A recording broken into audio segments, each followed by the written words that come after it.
I, nearly adult female, have been forced to babysit for my dad and his wife of 5 years for the last 4 summers. The kids are my dad's stepkids and they're currently all young grammar school age. No, the kids are 100% not my dad's kids. And yes, I'm positive that they're not his kids.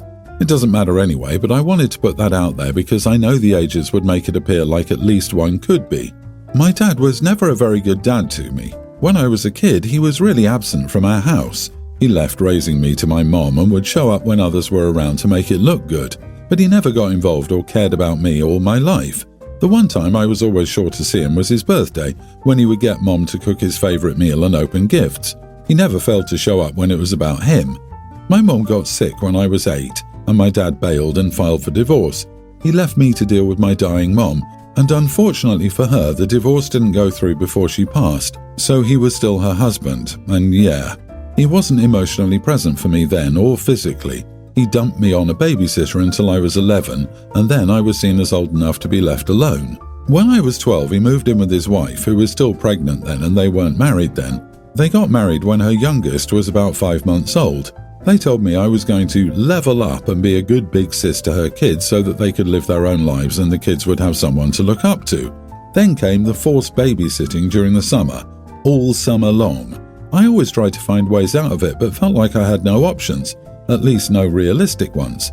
My dad's wife is better than my dad. She isn't very involved or directly caring toward her kids. Still, she will often bark at me for not being more sweet to her kids and saying how sad her kids look when I don't interact with them. It's more than my dad would do, but she's not exactly getting involved with her own kids. I've been planning to get out for over a year. I turn 18 in May and graduate a couple of weeks later. I'll likely go to stay with friends on my 18th birthday. I will be totally gone and never return. I won't babysit, and I know they expected that to happen, but I don't know if they would actually pay for someone else or if they'd leave the kids without someone watching them. So I decided to tell my dad I won't be babysitting this summer. In my head, if she cares a little, she might get someone else in. My dad told me I've been the most consistent person in the kids' lives, and I'm an idiot for dismissing them like that. He told me I should be staying and doing what he and his wife want because they put a roof over my head for so long now. He told me I'm going to cost him money with this. His wife started yelling at me for leaving her kids behind and how sad they'd be. Am I the idiot? You've been the most consistent person in their lives. Boy, that's a low bar for your dad and their mother to miss. Not the idiot. I lived this exact life as a child. My dad slept, ate, and worked. My stepmom slept and slept and slept.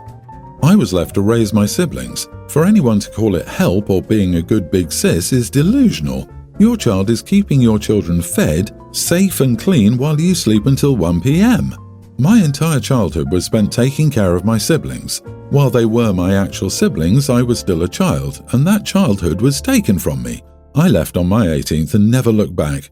She chose to have those children. Your dad chose her. They are not your responsibility. And while the children are innocent, they are not yours. I'm so sorry you were ever put into this situation. I put a roof over your head is some crap. It's been his job to raise you, care for you, love you, value you, comfort you, and prepare you for adulthood. And he thinks you should be thankful that he let you live in your house while he used you to cover up his parenting laziness and indifference. You do not owe Dad or his wife for the bare minimum of providing you housing when you were a child. They have failed you. They treated you as unpaid childcare for 4 years. Now that you've told your dad about your plan, make sure you find your important documents and items and keep them in a safe location off the property. You can't trust him. I, 25 female, and my husband, 26, had a baby girl, Amy, toddler. Amy was born with a lazy eye and a birthmark on her forehead. Nobody's ever had a problem with this, especially my husband and I. My sister has always been a rude person. For example, if we were in public and she saw someone even slightly overweight, she'd insult them to me, talking horribly about a stranger she didn't even know. My sister recently got plastic surgery and lip filler. It's just started to heal, so we invited most of my family around our place for dinner. This would be the first time anyone would see her since the surgery. My sister walked in almost an hour after the dinner started and everyone stopped to watch her. She looked like a loose woman. Her face was full of plastic, she was wearing the thickest makeup I'd ever seen, and her skirt was almost showing her butt. Keep in mind, this is a family dinner with children. I couldn't even look at my sister. The plastic surgery looked absolutely horrible, and I knew my family well enough to know they were thinking the exact same thing. My sister sits down, acting like everything is normal, and it is for an hour and a half or so. She starts talking about how everyone should get some sort of surgery, and that we need to rid the world of ugly and fat people. Everyone was biting their tongue so as not to ruin the dinner, but I finally snapped when my sister made a comment about my beautiful daughter. OP, I'm pretty sure there's some sort of surgery to fix a lazy eye. Maybe then Amy won't get bullied. And while you're at it, see if you can find something for that nasty blemish on her forehead too. That wasn't exactly what she said, there was a lot more, but this was what stuck out to me. I stood up and shouted something along the lines of, "You cow, how dare you, my daughter is perfect. You can't say anything about looks now that you look like a donkey."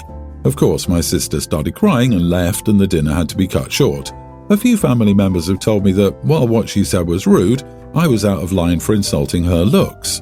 My husband, parents, and a few cousins are on my side, and some have even cut my sister off. My sister has blocked me on everything, and her husband, who wasn't present for the dinner, called me an idiot and said I've sent her into a depression. He cussed me out for a while before hanging up and blocking me on everything too. It's been a week since this happened, and neither has tried to contact me. I don't feel bad. I'm just sorry that she has to look like a donkey until she finds a way to get the plastic out of her face.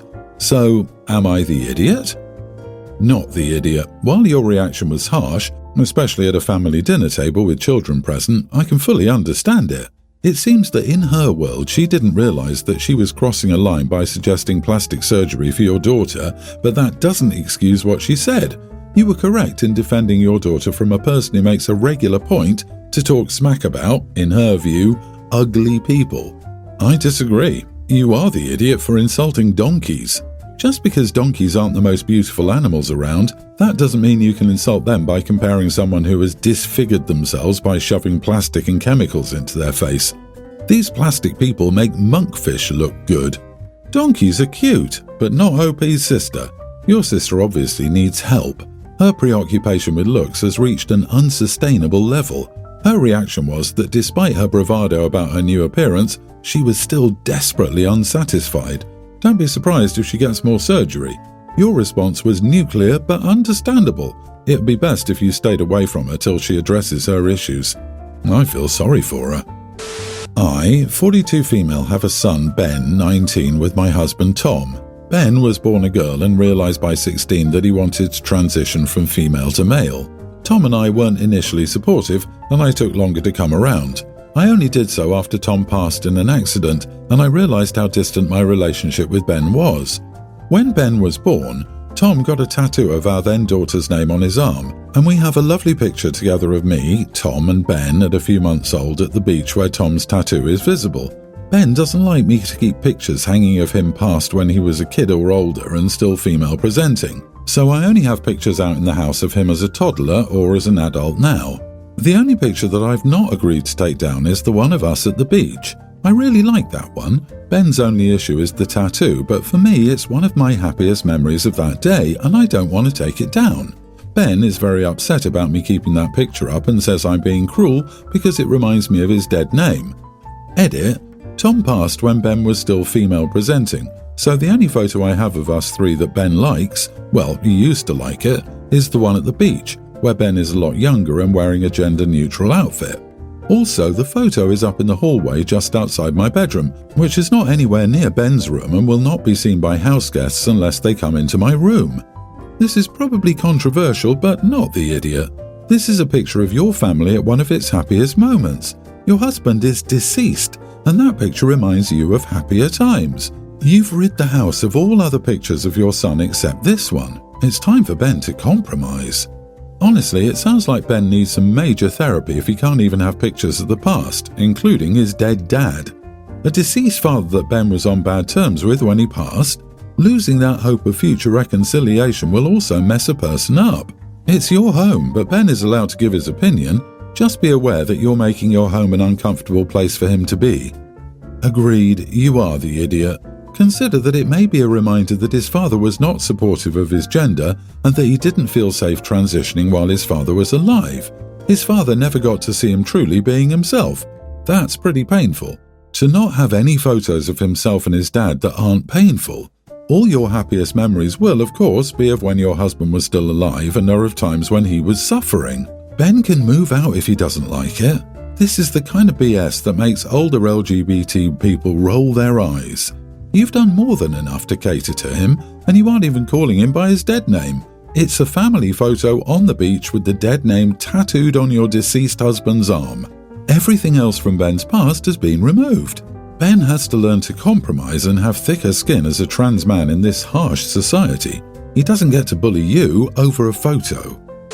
My fiancée Janie and I are in the middle of planning our wedding. We had a long engagement of 2 years so that we could save. My mom got engaged around Christmas time this year and set her wedding date just over 2 months before ours. Janie was pretty shocked to hear about my mom's wedding. She asked me if I thought it was weird, and I didn't understand why I would. She explained that she couldn't envision a parent getting married that close to their child because she would expect the focus to be all on the child. She said her parents wouldn't even consider it. This situation has been a bit hard on Janie, as my mom is a professional wedding planner with virtually no budget, and the family seemingly only cares about her wedding. Janie recently had an altercation with my mom because Janie mentioned she was going for a dress fitting and someone asked if my mom had seen her dress. My mom said no, and Janie joked that she wouldn't take my mom to any of her appointments as she might start trying on dresses. My mom asked Janie if she had a problem with her, and Janie just rolled her eyes. My mom's fiancé and I kept them apart the rest of the night, and when we got to the car, I told Janie that wasn't called for. She began to get upset, so I reassured her that I understood why she felt this way. Then, and I might be an idiot for this, I said while I love her so much, she can't expect my mom to feel as strongly about our wedding or to prioritise her. Janie became very quiet and didn't want to talk about it. Now I think I may have been insensitive. Edit, they don't have too much of a relationship. I don't know how to put this, but my mom is very distractible and hyperactive. Janie is quieter and shyer, so my mom is focused on whatever is grabbing her attention at the moment or whatever is fun and forgets everything else. Janie doesn't like her too much and blows off some steam behind her back, which I do get. Not the idiot. While personally I do find it a little weird that your mom wedged her wedding in before yours, that's probably standard behaviour for your mom. I'm guessing that Janie is just finding it hard to accept, while you've had your whole life to deal with what is probably not the first of her self-centered acts. Don't forget, mom isn't prioritising you either, OP. Your mom won't change. The sooner Janie realises that, the easier the rest of your life will be. I mean, I kind of understand where Janie's coming from. Your mom seems not that interested in your wedding, and instead planned hers to be around 2 months from yours, so much of her focus will be there. On top of that, your mom is a professional wedding planner with virtually no budget. At the same time, you and your fiancé have planned for 2 years to afford your wedding. I can imagine feeling at least a little snubbed that your mom isn't, from what it sounds like, contributing to the wedding, whether monetarily or with her ample wedding planning skills and likely connections in the industry. Also, as a wedding planner, OP's mom should be up to speed regarding wedding etiquette. People say it's over 2 months apart, so it's not a big deal. That is not a lot of time when you factor in overlapping guest lists. The correct thing is to leave a 6-month gap. Otherwise, many guests will have to choose one or the other. I hope Janie doesn't have years of being scolded when she doesn't bow to the queen ahead of her. OP, you are the idiot. My wife and I are expecting a son together. For the most part, we do not agree on names. She likes more uncommon and/or unusual names. Her name is Trixie, and she's always gravitated to names that feel different, like she said her own name was and is. She doesn't like common names, whereas I do like more common names. Doesn't have to be James or Elizabeth common, but I prefer classic, timeless names you know and are familiar with. I'm not into the trendy names. I struggle with the name Aiden. The name Aidan and Aiden have become so overwhelming, but the original is a classic name with its own history and long-standing uses. We're having a boy and we've rejected most of the names from each other. Mateo is the only name she was okay with from me, and Hawthorne and Dexter are the two from hers that I said maybe. But we're still not there with a name, and we have talked about baby names a lot and made a lot of suggestions. We really struggle to like each other's names, and as you see, the okay names aren't so frequent either. My mother-in-law spent the weekend with my wife a couple of weeks ago. She asked if we had a name, and my wife told her not yet because we couldn't agree. My mother-in-law asked me why I'm saying no to most of my wife's names when she's carrying the baby. My own mom told me I should be giving her more say in the name as the person who's putting her body through pregnancy to give us our son. When we didn't have a name to announce yet, I got a call from mother-in-law saying I should be doing better and not making this more stressful. We were also recently told that we're running out of time before the baby gets here and should probably try to have a small list, at least before he's born, so we're not at square one with no ideas. My wife and I have been getting a little frustrated with each other too. When that happens, we take a break from the name talk. I told my parents, who suggested I shouldn't say no to so many of her names. I feel like crap will hit the fan with my mother-in-law soon if I keep saying no to my wife's names. Am I the idiot? Running out of time? Some parents don't even have a name when the child is born, or have a name, see and hold the baby, and disregard their choice. Also, I've heard that in India, Iceland and Greece, parents do not announce the name or name of the child immediately. You may not be any of those nationalities, but your mothers need to cool it. Please relax. You'll figure it out. I've yet to hear of a new parent running screaming into the streets because they're unable to name a child. Exactly. You need to stop talking to either of your mothers about this, as their only opinion that the woman has more right to name the baby is absolutely ludicrous. So wrong. What a genuinely absurd argument. It's not like you chose not to be the one pregnant. This toxic BS of I'm the pregnant one so I get more say needs to end. Where does that line of thinking stop? First it's a name, next it's major parenting decisions. You are the idiot. Is the baby getting your last name? If they did, you already gave them a name.